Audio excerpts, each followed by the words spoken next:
Hello बच्चों, आइए प्रश्न को देखते हैं। यदि दो सदिशों ए और बी के बीच का कोण थीटा है और ए और बी सदिश का जो अदिश गुणनफल है ये धनात्मक है या जीरो के बराबर भी हो सकता है। अगर ऐसा होगा तो यहाँ पे जो चार शर्तें दे रखी है, चार विकल्पों में से कौन सी शर्त हमें सही मिल रही है उस विकल्प का चयन करना है। प्रश्न को हल करने से पहले इसकी मुख्य अवधारणा के बारे में चर्चा कर लेते हैं। मुख्य अवधारणा तो देखिए, सबसे पहले तो हम लोग ये बता देते हैं, अगर मेरे पास ए और बी दो सदिश ऐसे हैं जिनका अदिश गुणनफल मेरे को करना है तो इसके लिए एक सूत्र होता है ए सदिश का परिमाण गुणा बी सदिश का परिमाण, और अगर इनके बीच का कोण थीटा है तो कोस थीटा यहाँ पे आ जाएगा। और देखिए आगे हम इसका, अगर मैं कोस थीटा भी निकाल लूँ दोनों सदिशों के बीच में अगर कोण निकालना चाहूँ तो ये बराबर हो जाएगा ए सदिश बी सदिश का, ऊपर तो अदिश गुणनफल आ जाएगा और नीचे ए सदिश और बी सदिश का परिमाण का अलग अलग भाग लग जाएगा। अब चलते हैं हम लोग सवाल में। अब सवाल में हमें क्या बोल रखा है, ए सदिश और बी सदिश का अदिश गुणनफल जीरो से बड़ा है या जीरो के बराबर है। इसका मतलब ये है ए और बी का अदिश गुणनफल किया, ये जीरो से बड़ा है या जीरो के बराबर है।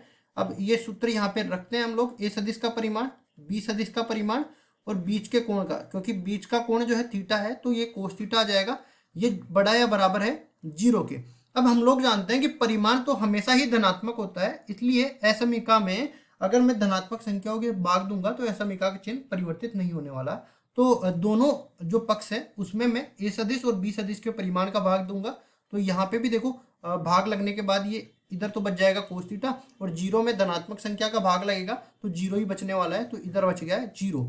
अब देखो कोस थीटा का मान जीरो कहाँ मिलता है, इसके लिए हमें चतुर्थांश देखने पड़ेंगे। तो हम लोग जानते हैं इस तरीके से, देखो ये हमने चार चतुर्थांश बना दिए, ये पहला, ये दूसरा, ये तीसरा और ये चौथा, ये चार चतुर्थांश मैंने बना दिए। उसके बाद में हमने कहा कि यहाँ पे तो देखो यहाँ सारे के सारे त्रिकोणमितीय अनुपात धनात्मक होते हैं, और ये जो दूसरा चतुर्थांश में इसमें हमारे पास साइन और कोसेक, ये दो त्रिकोणमितीय अनुपात धनात्मक होते हैं।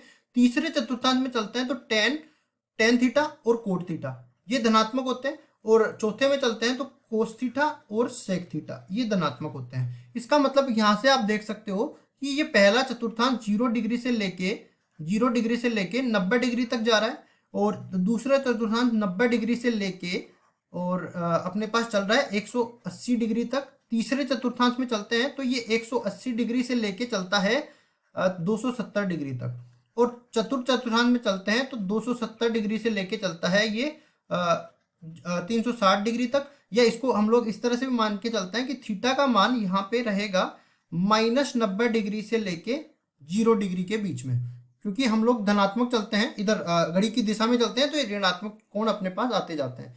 अब देखिए आप यहाँ से देख सकते हो कि थीटा का मान यहाँ पे या तो 0 से π/2 के बीच में है या फिर 0 से पाई के बीच में है। तो आप यहाँ से कहोगे कि 0 से 90 डिग्री के बीच में हमारा कोस थीटा धनात्मक है, ठीक है, और जीरो भी उसमें शामिल होगा और 90 डिग्री भी उसमें शामिल होगा, क्योंकि कोस जीरो का मान 1 होता है और कोस 90 डिग्री का मान 0 होता है, और यहाँ पे बराबर का भी 0 है। तो हम लोग कह सकते हैं थीटा का मान यहाँ से 0 डिग्री के बराबर भी हो सकता है, और 90 डिग्री को π/2 लिख सकते हैं रेडियन में, π/2 के बराबर भी हो सकता है। तो देखिए कौन से विकल्प में, ऊपर वाले दोनों विकल्पों में यहाँ बराबर का चिन्ह नहीं है, दूसरे वाले बी विकल्प में बराबर का चिन्ह है। इसका मतलब यह है कि बी विकल्प बिल्कुल सही उत्तर हो जाएगा, और यही हमें केवल थीटा का मान ही निकालना था। आशा करता हूँ ये सवाल आपको समझ में आया होगा। धन्यवाद।